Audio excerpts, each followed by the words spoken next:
Hello student, this is our fifth lecture on halogen derivative. Okay, so in this lecture we will discuss nucleophilic substitution reaction of alkyl halides. Okay, nucleophilic substitution reaction of alkyl halide. So alkyl halides undergoes nucleophilic substitution reaction. So what is mean by substitution reaction? Okay, so substitution reaction, these are the reaction in which an atom or group of atom attached to carbon atom is substituted by another atom or group of atom without change in hybridization of carbon atom is known as substitution reaction. Okay, so here there are some nucleophilic substitution reaction of alkyl halide. The first reaction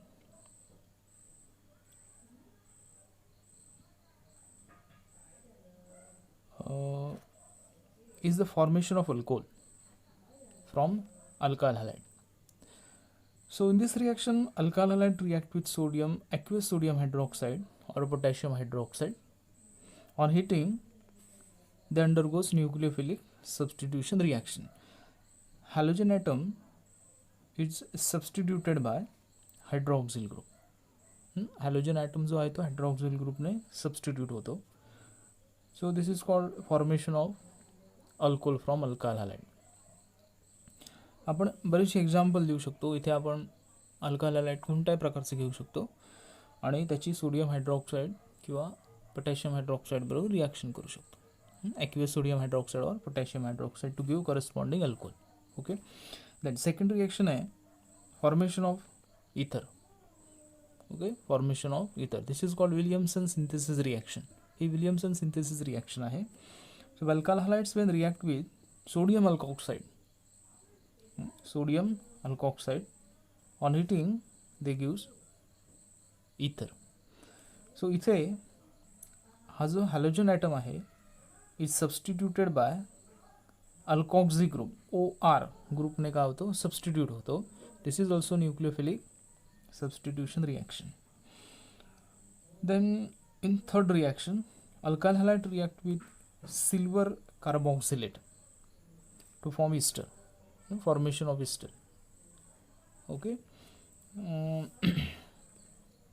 so here this halogen atom is replaced by this carboxylate group. हा carboxylate group आहे त्याने काय होतो halogen atom replace होतो. बघा इथे R dash लिहिलं आहे त्याने, इथे आर डॅश आहे आणि हा जो अल्काइल ग्रुप आहे तो इथे आला आहे बघा. याचा अर्थ इथे याला जो हॅलोजन ॲटम अटॅच होता तो OC डबल बॉन्ड OR डॅशने काय झाला रिप्लेस झाला. म्हणजेच कार्बॉक्सिलेट आयनने रिप्लेस होतो आणि त्यामुळे ईस्टर फॉर्म होतो. चौथी रिॲक्शन आहे formation of primary amine. Okay, so when alkyl halide react with alcoholic ammonia, excess of alcoholic ammonia. इथे एक्सेस वापरलं जातं कारण काय तर आपल्याला प्रायमरी अमाइन प्रिपेअर करायचं आहे. जर एक्सेस वापरलं नाही तर आपल्याला mixture of primary secondary and tertiary amines मिळून जातात, मिक्सचर मिळतं. सो आपल्याला प्रायमरी अमाइन प्रिपेअर करायचं आहे त्यामुळे आपल्याला इथे एक्सेस ऑफ अल्कोहोलिक अमोनिया वापरला पाहिजे किंवा वापरला जातो under pressure. So when alkyl halide react with alcoholic excess of alcoholic ammonia under pressure gives primary amine.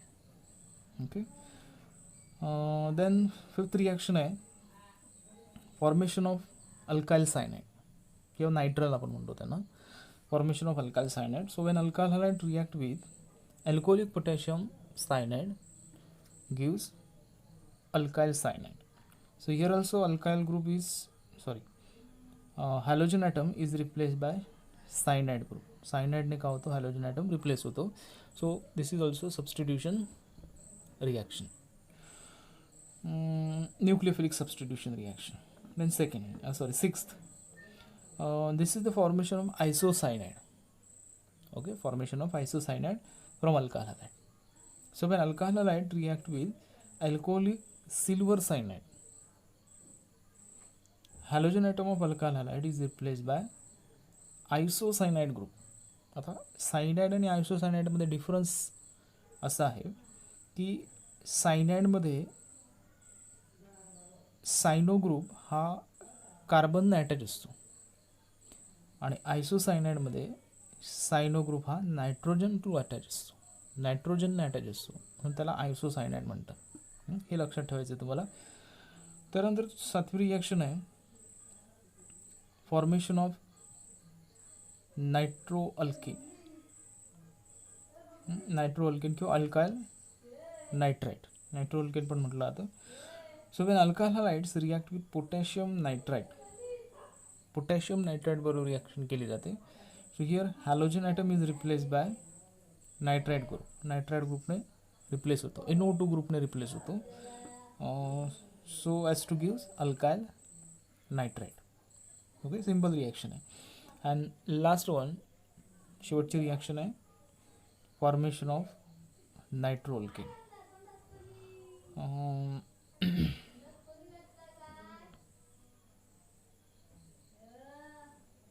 So इथे फॉर्मेशन ऑफ नायट्रोअल्केन, सॉरी, ही रिॲक्शन जी आहे ती फॉर्मेशन ऑफ नायट्रोअल्केनची आहे आणि हे नायट्राइट आहे. इथे इथे डिफरन्स काय तर नायट्रोअल्केनमध्ये NO2 ग्रुप हा नायट्रोजन थ्रू अटॅच आहे आणि नायट्राइडमध्ये तो ऑक्सिजन थ्रू अटॅच आहे. हा डिफरन्स आहे. सो यांना नायट्रोअल्केन म्हटलं जात नाही, यांना नायट्राइट म्हटलं जातं, अल्कायल नायट्राइट, आणि ही नायट्रोअल्केन्स आहेत. ठीक आहे, हा डिफरन्स आहे दोघांमध्ये, तो तुम्हाला लक्षात ठेवायचा आहे. ठीक आहे.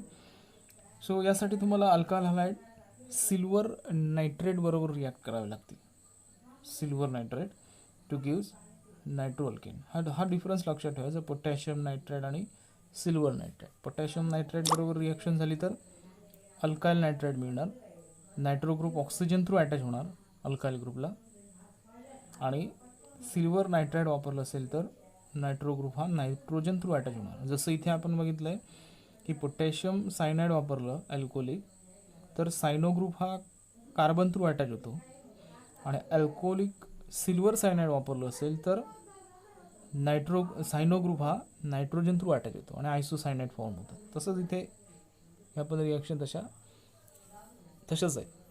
सो नायट्रो ग्रुप इथे डिफरंटली अटॅच होतो to the alkyl group. Okay, so now the mechanism of nucleophilic substitution reaction. So nucleophilic substitution reactions are represented in a general formula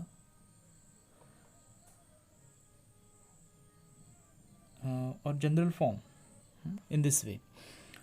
So here this is alkyl halides where the carbon atom carry partial positive charge and halogen carry partial negative charge, and this is nucleophile which carry negative charge. So here this is electrophilic center where the nucleophile attack. Okay, and this halogen atom is detached from carbon atom. Nucleophilic reaction मध्ये काय होतं की हा जो halogen atom आहे तो detach होतो and the nucleophile is get attached to carbon atom.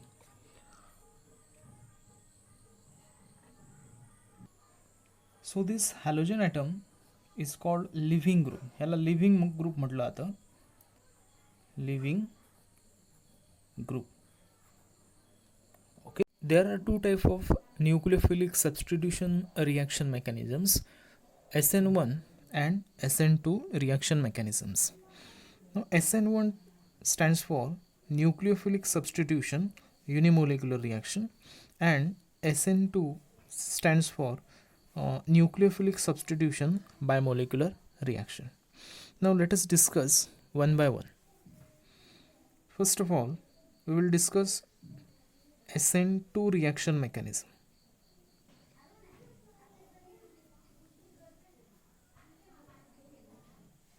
Okay, so let us take one example.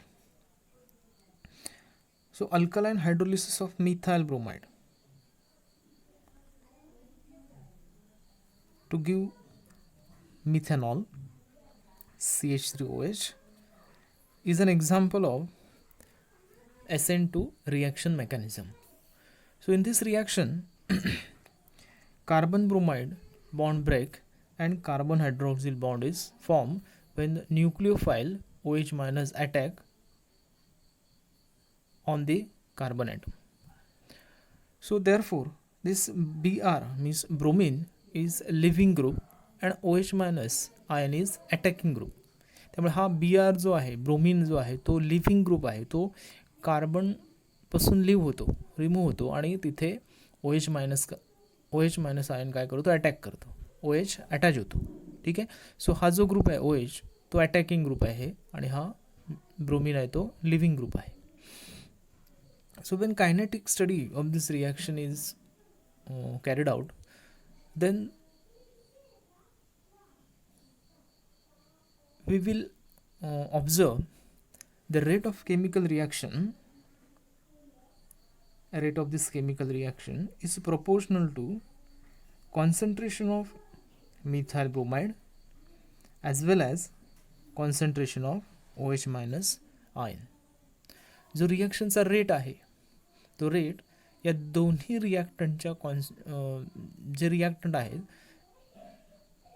त्याच्या कॉन्सन्ट्रेशनवर डिपेंड आहे. म्हणजे जर तुम्ही एकाचं जरी कॉन्सन्ट्रेशन चेंज केलं रिॲक्शनमध्ये तर त्याचा रेट का होतो, चेंज होतो. ठीक आहे.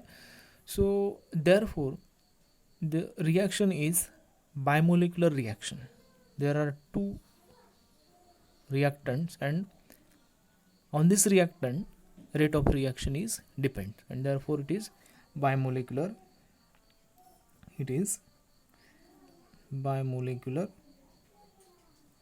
reaction.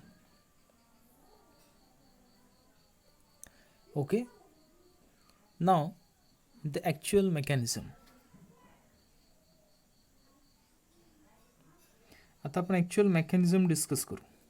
ठीक आहे. So this is the tetrahedral structure of methyl bromide. हे टेट्राहेड्रल स्ट्रक्चर आहे, त्याला आपण वेज फॉर्म्युला म्हणतो, जे असं ड्रॉ केलं जातं. ठीक आहे. So in the reaction OH minus ion cannot attack from this side towards the bromine atom. या ब्रोमीन ॲटमच्या साईडने अटॅक करू शकत नाही. कारण काय तर ब्रोमीन हा सुद्धा का होतो, न्यूक्लिओफाईल म्हणून अटॅक होतो किंवा न्यूक्लिओफाईल म्हणून ॲक्ट होतो. त्यामुळे न्यूक्लिओफाईल रिपल्शन असणार. So OH minus ion can not attack from this side. It attack from the side opposite to carbon bromide bond. Side opposite to carbon bromide bond and therefore this attack is known as backside attack.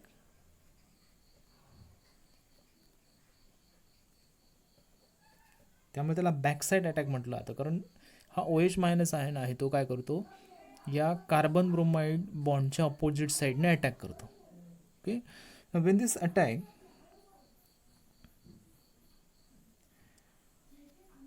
The carbon atom changes its valency, try to change its valency. Its valency, it cannot change its valency, but it become penta coordinate. तो पेंटा coordinate होतो. Okay. So आपण त्याचा actual structure असं आहे. And also it changes hybridisation. तो आपलं काय करतो, हायब्रिडायझेशन चेंज करतो.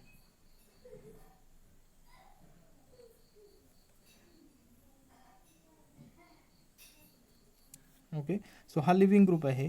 So this carry 1/2 delta minus and this attacking group is also carry 1/2 delta minus charge. So this state is known as transition state. या स्टेटला transition state म्हटलं जातं, where the carbon atom is penta coordinated. Carbon कसं आहे, penta coordinated आहे.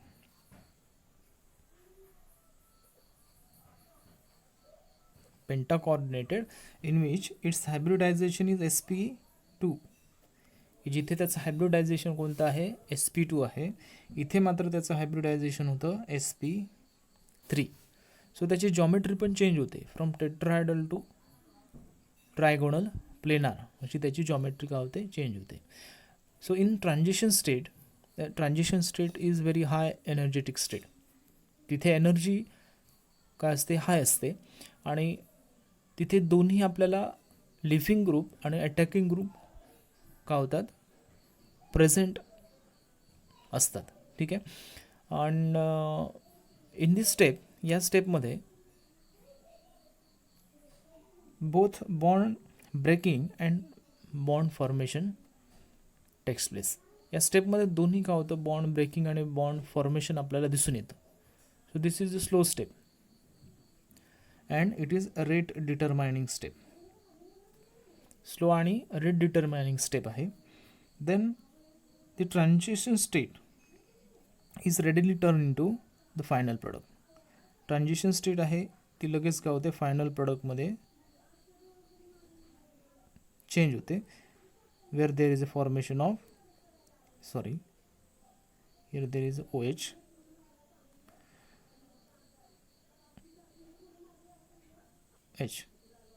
where there is a formation of methanol. इथे काय होतं, methanol finally form होतं. आता हा जो OH मायनस आहे तो काय करतो, इथे कार्बन हायड्रॉक्सिल बॉन्ड फॉर्म करतो, exactly opposite to carbon bromide bond. हा बघा, हा या साईडला आहे आणि कार्बन हायड्रॉक्सिल बॉन्ड हा त्याच्या एक्झॅक्टली अपोजिट साईडला आहे. So this is called inversion in configuration.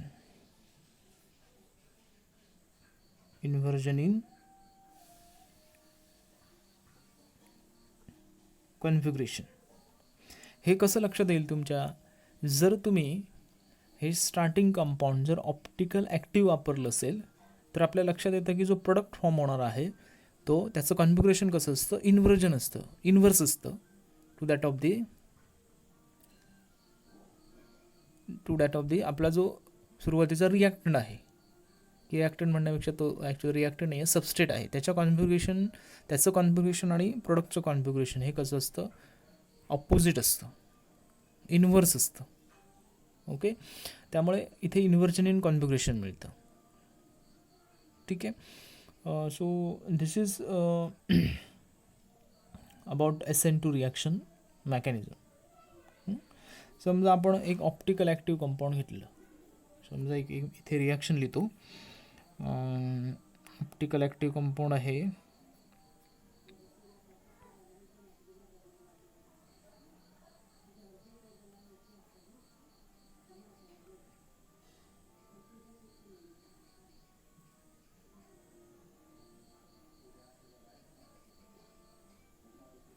असं कंपाऊंड आहे, आणि इथे जर तुम्ही रिॲक्शन केली, याचं हायड्रोलिसिस केलं असेल तर जो आपल्याला प्रोडक्ट मिळणार आहे तो असा असणार.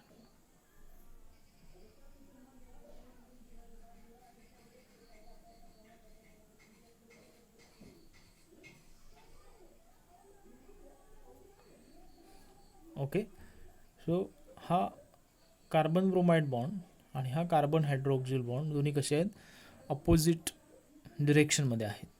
So this is called inversion in configuration. Okay, so this is studied by taking optical active substrate, your molecule, and this inversion is called Walden inversion. याला Walden inversion म्हणतात. Walden inversion. Okay, so हा SN2 reaction mechanism आहे. Okay. Now SN1 reaction mechanism. Consider an example of aqueous hydrolysis of or alkaline hydrolysis of tertiary butyl bromide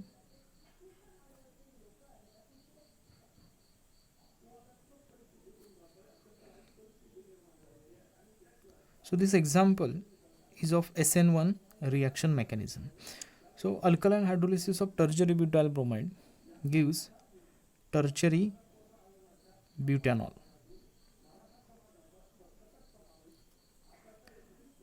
Okay, tertiary butanol. Now in this reaction also carbon bromide bond is break, whereas carbon hydroxyl bond is formed. This OH minus ion is a nucleophile which attack on the carbon atom and form carbon hydroxyl bond. But this attack is not possible from this side, means this side of carbon bromide bond, because this bromide is also act as a nucleophile. So these two nucleophiles repel each other, and the attack is also not possible from the side opposite to carbon bromide bond, because there are 3 methyl group which are Bulgian group restrict the attack of OH minus ion. Okay, and therefore the reaction maybe takes place in 2 step. त्यामुळे ही reaction 2 step मध्ये होऊ शकते, कदाचित होऊ शकते. The kinetic study of this reaction says that the rate of reaction is proportional to concentration of tertiary butyl bromide only. Tertiary butyl bromide only. It is independent on the concentration of hydroxyl ion. Okay, that means this reaction is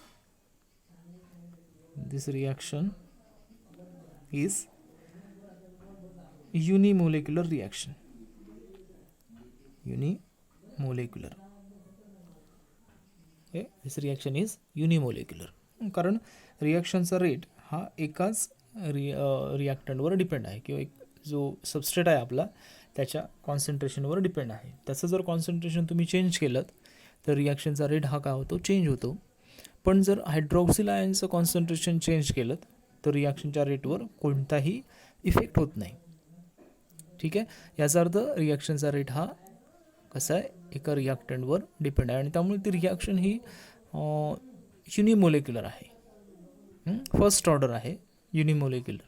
okay, first order. Okay,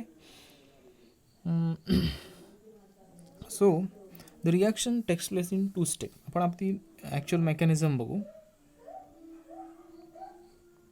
actual mechanism कसा आहे तो आपण discuss करू. ठीक आहे. So as I said, the nucleophile cannot attack from either side, and therefore reaction takes place in 2 step. So step first, पहिली step आपण बघू. So in the first step there is heterolytic fusion of this carbon bromide bond. पहिल्या स्टेपमध्ये काय होतं की heterolytic fusion होतं carbon bromide बॉन्डचं, आणि कार्बोकॅटायन फॉर्म होतो. And the formation of carbocation is slow step. Okay, आपण इथे टेट्राहेड्रल त्याचं स्ट्रक्चर काढू म्हणजे लक्षात येईल तुमच्या. 3 dimensional structure.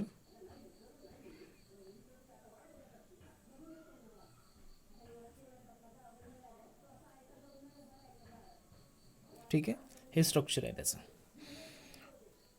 So there is a breaking of heterolytic fusion of carbon bromide bond to form carbocation, and this is a slow step.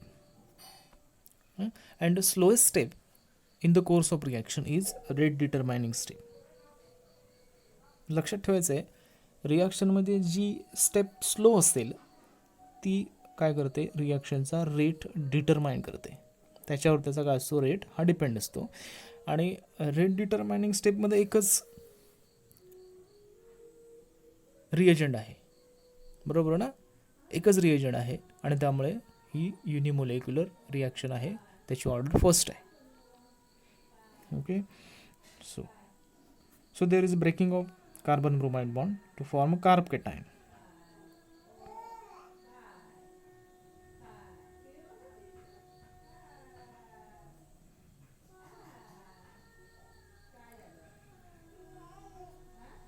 plus. So carbon carry positive charge. Here there is Br minus. Now here the carbon atom which carry positive charge is now sp2 hybridized. Here it is sp3 hybridized. So carbon atom changes its hybridization from sp3 to sp2. So geometry will also changes from tetrahedral to trigonal planar. Geometry पण काय होते, change होते. जेव्हा hybridisation change होईल तेव्हा geometry काय होते, change होते. कारण जॉमेट्री जी आहे ती हायब्रिडायझेशनवर डिपेंड आहे. कोणत्या टाईपचं हायब्रिडायझेशन आहे त्याच्यावर त्याची जॉमेट्री ही डिपेंड असते. त्यामुळे जर हायब्रिडायझेशन चेंज झालं तर काय होणार, जॉमेट्री चेंज होणार. नाव the geometry is trigonal planar. म्हणजे हे तिन्ही मिथाइल ग्रुप कसे आहेत आणि हा एक कार्बन म्हणजे जो ज्याच्यावर पॉझिटिव्ह चार्ज आहे ते एका प्लेनवर आहेत. म्हणजे या समजा आपण पेपरवर ठेवले तर हे तिन्ही मिथाइल ग्रुप आणि कार्बन हे एका प्लेनवर असणार. त्यामुळे प्लेनच्या वरच्या साईडने आणि बॅक साईडने अटॅक पॉसिबल आहे. ठीक आहे. हे टेट्राहेड्रल स्ट्रक्चर आहे, इथे अटॅक पॉसिबल नाही आहे. इथे ब्रोमीन काय करणार, OH मायनस आयनला रिपेल करणार. इथे CH3 ग्रुप्स आहेत ते बल्गियर असल्यामुळे ते काय करतील, अटॅक होऊ देणार नाहीत, रिस्ट्रिक्ट करतील. ठीक आहे. पण इथे फ्रंट आणि बॅक साईडने अटॅक होऊ शकतो. सो इन सेकंड स्टेप, त्यामुळे सेकंड स्टेपमध्ये काय होतं, the attack of nucleophile takes place from either side. Okay.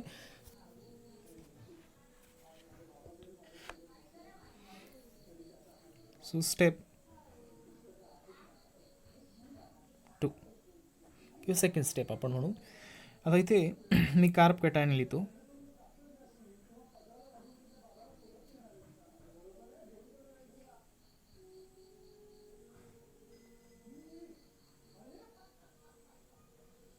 Carb cation है. So carbon carry positive charge. So OH minus ion can attack from this side and from back side, front and back side. So this attack gives two possible product. So या attack मुळे काय होतं, दोन possible product मिळतात. हा front side attack आहे आणि हा बॅक साइड अटॅक आहे. ओके. आता हा फ्रंट साइडचा अटॅक जो आहे तो झाला तर कार्बन हायड्रॉक्सिल बॉन्ड हा काय होणार, या साईडला फॉर्म होणार. समजलं की ज्या साईडला कार्बन ब्रोमाइड बॉन्ड होता असं स्ट्रक्चर असेल. OH इथे CH3 आणि इथे CH3 असणार आहे. सो कार्बन हायड्रॉक्सिल बॉन्ड जो आहे तो कार्बन ब्रोमाइड बॉन्डच्या साईडने काय झाला, फॉर्म झाला. त्यामुळे ह्याला म्हटलं तर retention in configuration. Retention of configuration.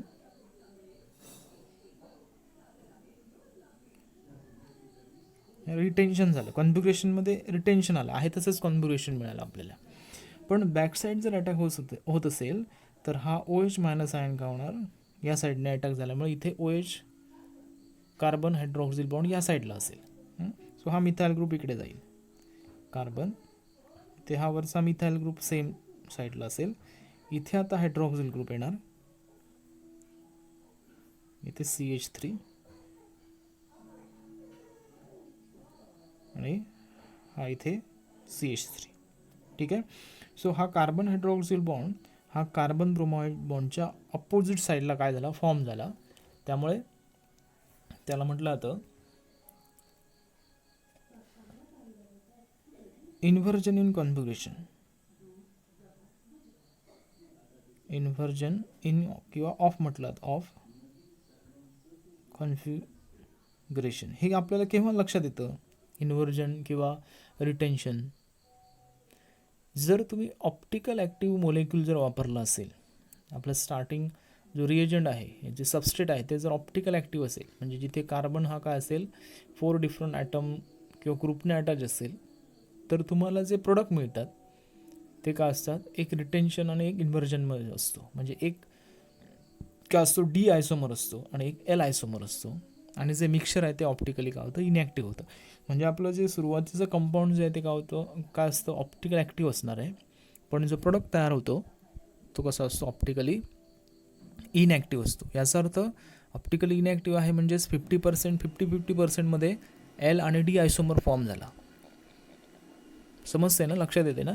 आता डी आयसोमर केव्हा फॉर्म होतो किंवा एल आयसोमर केव्हा फॉर्म होईल. आता समजा एक आपण हा समजा डी घेऊ की जिथे ओ एच ग्रुप हा काय आहे, कार्बन ब्रोमाइड बॉन्ड आणि कार्बन हायड्रॉक्सिल बॉन्ड सेम साईडला आहे. हा जर डी असेल तर त्याच्या अपोजिट स्ट्रक्चर काय असणार आहे, म्हणजे त्याची मिरर इमेज जी आहे ती असणार, बरोबर आहे.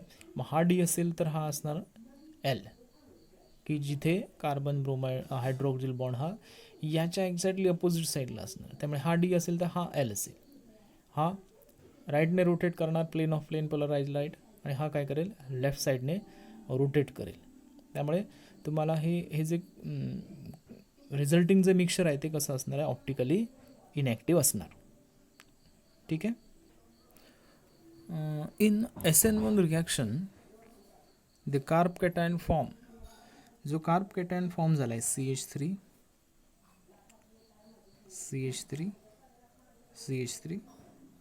हा जो कार्ब कॅटायन फॉर्म झाला आहे, it is stabilize by plus I inductive effect, plus I effect किंवा positive inductive effect, and also by hyper conjugation.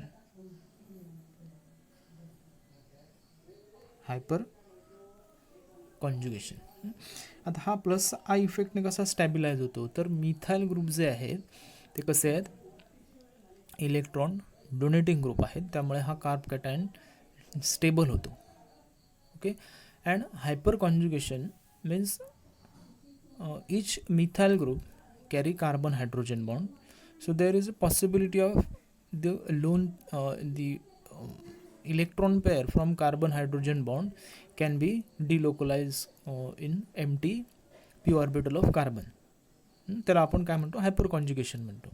So carbon hydrogen बॉन्डमधले जे इलेक्ट्रॉन पेअर्स आहेत ते काय होतात, या पी ऑर्बिटल एम्प्टी पी ऑर्बिटलमध्ये जंप होतात आणि त्यामुळे इथे डबल बॉन्ड फॉर्म होतो आणि हा जो कार्ब कॅटायन आहे तो स्टॅबिलाइज केला जातो. Okay. So secondly so this carbocation, याला म्हटलं tertiary carbocation, is stabilize by this two effect, plus I effect and hyperconjugation effect,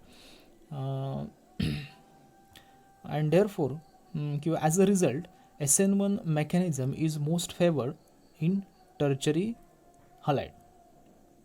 okay. कारण SN1 रिॲक्शन मेकॅनिझम हा कार्ब कॅटायन फॉर्मेशनने होतो आणि tertiary butyl carbocation is more stable compared to secondary and primary. Therefore tertiary compounds किंवा tertiary halides are किंवा SN1 reaction mechanism is favoured for the tertiary halide. Okay. And least favoured for the primary halide.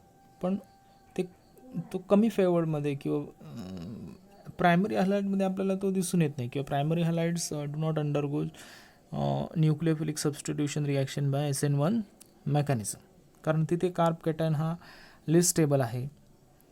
त्यामुळे तिथे आपल्याला SN1 reaction mechanism दिसून येत नाही. पण primary halides मध्ये आपल्याला SN2 रिॲक्शन मेकॅनिझम दिसून येतो.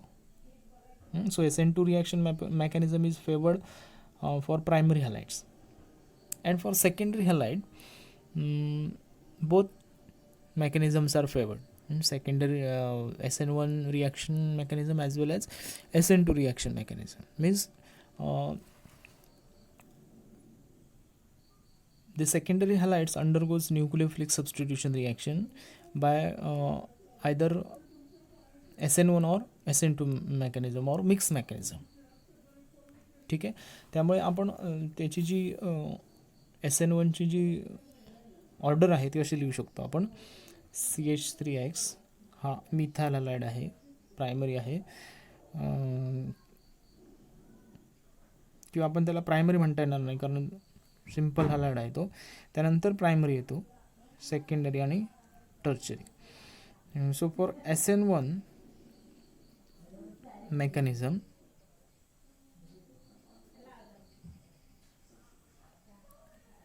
is more favored for tertiary, is least favored for primary. ठीक आहे. आणि जर SN2 बघितला असेल तर तो रिव्हर्स असणार. SN2 mechanism which is more favored for primary halide and least favored for tertiary halide.